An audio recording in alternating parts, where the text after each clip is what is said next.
মতো আজকেও একটি রিমোট কন্ট্রোল গাড়ি মেরামত করলাম।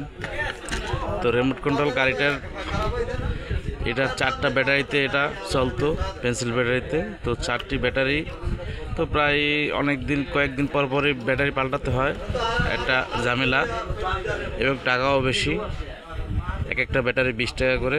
তো আমরা সেই ব্যাটারি চেঞ্জ করে আপনার চার্জিং সিস্টেম করে দিয়েছি।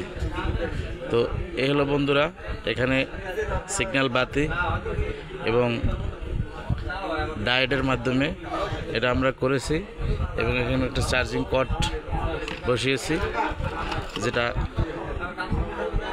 টাইপ বি দিয়ে চার্জ দেওয়া যাবে। তো আর এ হচ্ছে আপনার রিচার্জেবল লিথিয়াম ব্যাটারি। এখন ব্যাটারি চার্জ শেষ হয়ে গেলে চার্জ দিলেই হবে। এই হচ্ছে চার্জিং সিস্টেম, আমরা চার্জ দিয়েছি, এই ইন্ডিকেটর বাতিটি জ্বলছে।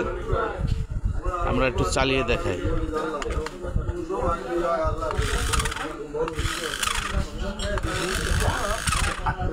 বন্ধুরা, গাড়িটি কিন্তু ঘুরছে এবং তো হয়ে গেল আমাদের চার্জিং সিস্টেম রিমোট কন্ট্রোল গাড়ি।